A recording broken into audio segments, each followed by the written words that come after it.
So we saw a lot of nice videos and surgical descriptions of how to operate on adult eyes.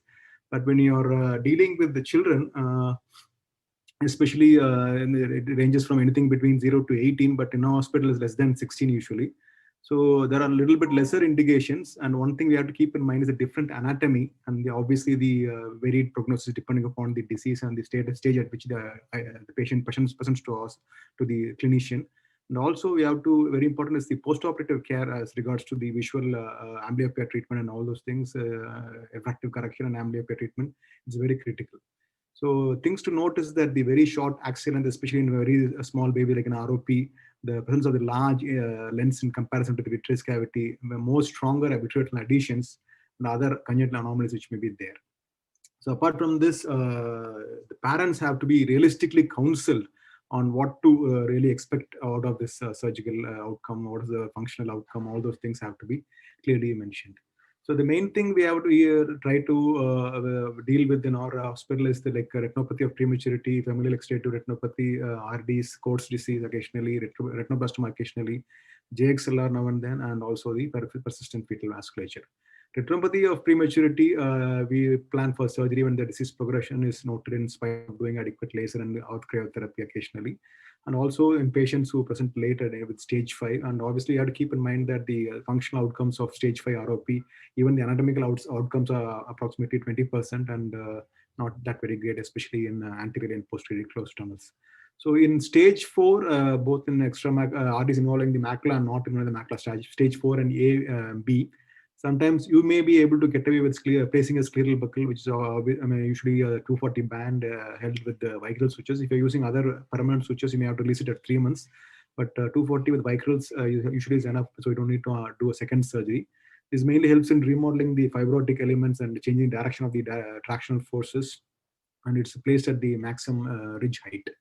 In stage 5, with the anteriorly open or closed funnel, then obviously we have 3 choices: passband vitrectomy with ensectomy, passband vitrectomy without ensectomy, and occasionally when open scan vitrectomy when there is a corneal opacity or a scar. So one thing you have to keep in mind is in both the orbital fissure, the space for maneuvering inside the and outside the is quite cramped. You need a little bit of learning curve to accommodate to all these difficulties. Various traction elements which you tend to see here is the ridge to ridge, ridge to lens, ridge to the disc, and also ridge to periphery. There are around 4 types of traction, and at least most of these traction should be relieved to a great degree to get some sort of anatomical success in these cases. So as again, to highlight the space constraints, the axial length is hardly 16 millimeters, vitreous volume is hardly 1.5 ml, and ciliary body is quite flat, and you have to enter quite anteriorly in these eyes. And this is the site of entry. Depending upon the age group, at very less than 6 months, you go at 1 to 1.5, depending upon whether you're preserving the lens or not. And till 1 year, you go 2 millimeter. Till 2 years, you go at 2.5. Until 6 years, it's 3.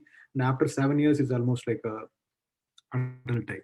This is a case of lens sparing vitrectomy in stage 4B retinal detachment. You can see we're placing the 25 gauge cannulas quite anterior near the cornea limbus. And you can see the mainly we are talking about the release of the traction. Here our aim is not to do a full vitrectomy, vitreous base shaving, or PVD induction. Mainly we aim to relieve all the significant tractional forces. May first to deal with the anterior posterior from the PC to the disc, and then the tangential tracking forces, trying to avoid retinectomy as far as possible. So how far you can avoid all these things? So you do a limited vitrectomy, just taking care of all the significant traction, not aiming for a total vitrectomy. This stage 4, stage 5, again, where the lens is removed. You can see now the placement of the infusion in the anterior chamber and all the cannulas in the anterior chamber. And first doing a lensectomy and then going on with the bimanual technique, using 2 sharp needles to create the first rent in the membrane. And once you get the plane, you can switch to forceps and scissors and try to deal with this. So once you deal with the central funnel, you can, if there are other peripheral elements, especially the temporal ridge, you can take care of that and then put visco to keep the folds apart. This is a rare case of fibrosis secondary to stage 5 ROP. Cornea is totally fibrotic scar is there. So on a totally anterior and posterior closed funnel, yes, you are putting a Ferenger ring and then draining the subretinal fluid to create some sort of space. So, and then doing removing the graft, and then going ahead with the removal of the lens, and then it becomes more or less routine, removing all the anterior membranes and then opening up the funnel, injecting visco to keep the folds open.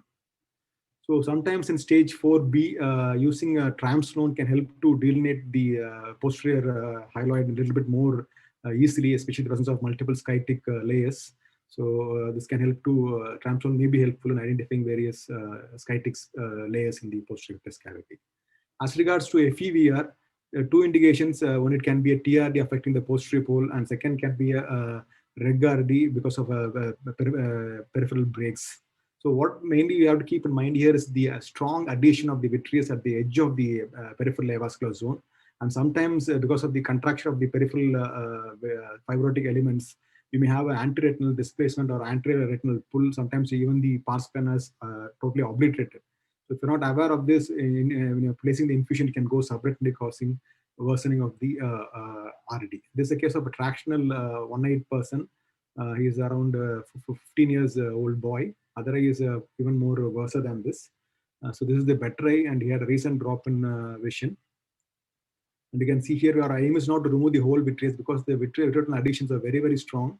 So on the ridge is quite pulled and totally distorted. So we're trying to mainly free the posterior pole and trying to not address the peripheral vitreous because it's almost impossible to remove the peripheral traction elements away from the retina. They are strong, very strongly adherent at the edge of the peripheral avascular zone. So trying to open up the macula and trimming off some of the vitreous. We cannot try to remove this. If you're trying to remove this ridge membrane from the ridge, it's going to go into significant tears, which will totally worsen the prognosis, especially being a one-eyed patient.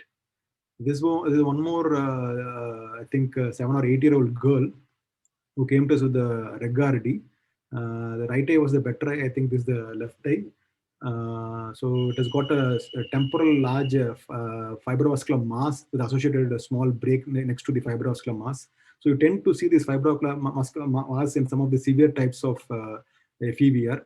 So here in most of these pediatric RDs, especially because where you're not able to address the peripheral vitreous considerably, placing a supporting buckle will really help to release this peripheral tractional forces.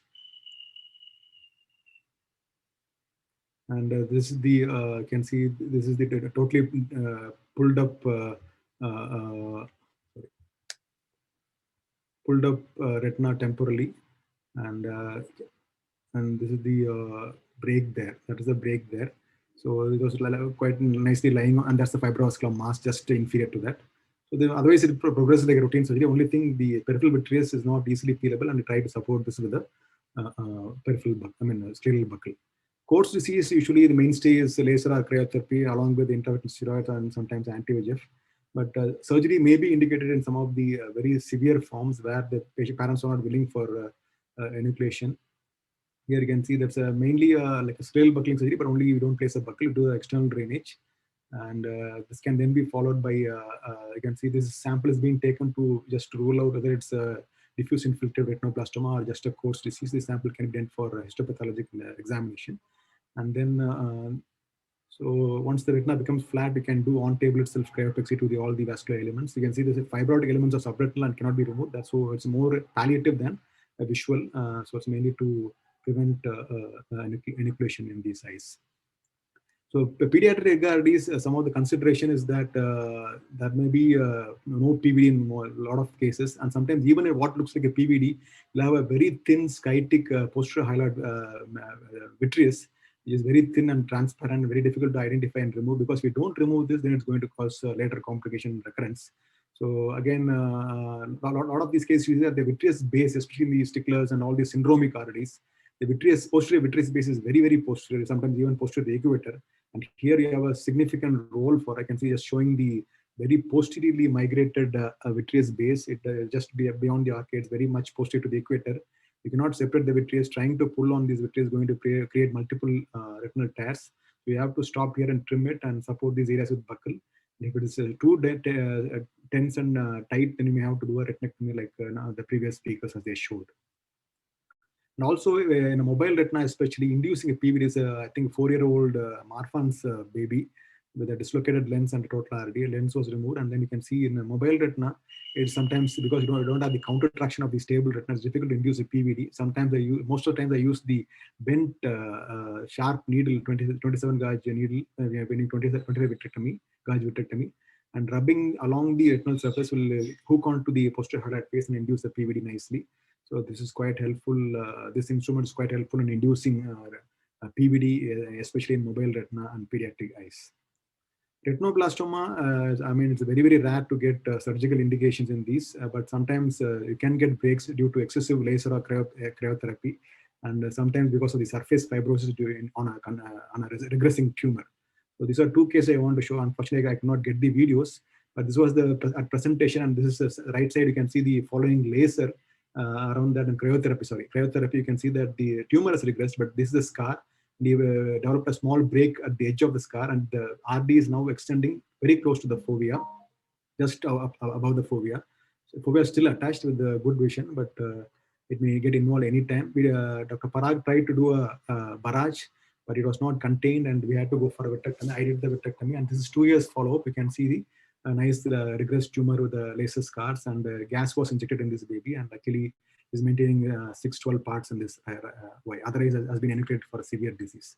This is one more case where there is significant surface fibrosis producing a significant large break just superior to the tumor on the nasal side. And again, Dr. Parag tried to address this by doing a barrage, but again it went into a total RD within a month, and became a little bit. You can see the very significant PVR changes. And again, we had to do a retinectomy and tumorectomy in these eyes and fill it with silicone oil. So there are some cataracts, so the view is not very clear, but now the retina is still attached nicely, and you can see the cut tumor on the edges of the laser scar. So last case indication will be the PFV or a persistent fetal vasculature. Again, most cases are subtle and don't need are away from the visual axis, and they are not they don't need to surgically be intervened. But sometimes when there is significant profound loss because of visual opacity, axis opacity, then you may have to go in for surgery in these patients. So only thing you have to keep in mind is proper assessment of the various structures, both anterior and posterior. I just show the video on if you're doing anterior thing, you always better to sacrifice the lens because the ciliary body is considerably altered, and sometimes you produce secondary tears. So I try to usually sacrifice the lens in these eyes, and usually they are amblyopic because of the shorter axial length. And when you're operating the posterior, then you have to make sure that you don't cut the central retinal artery, which can sometimes loop into the stalk, and you may be creating iatrogenic CRAO.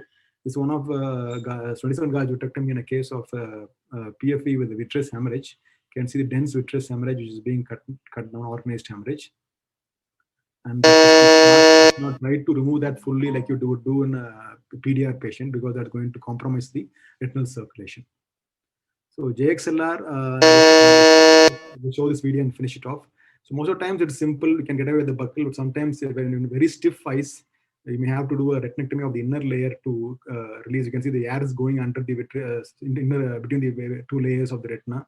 And we have to do a retinectomy to sort of this thing. Thank you.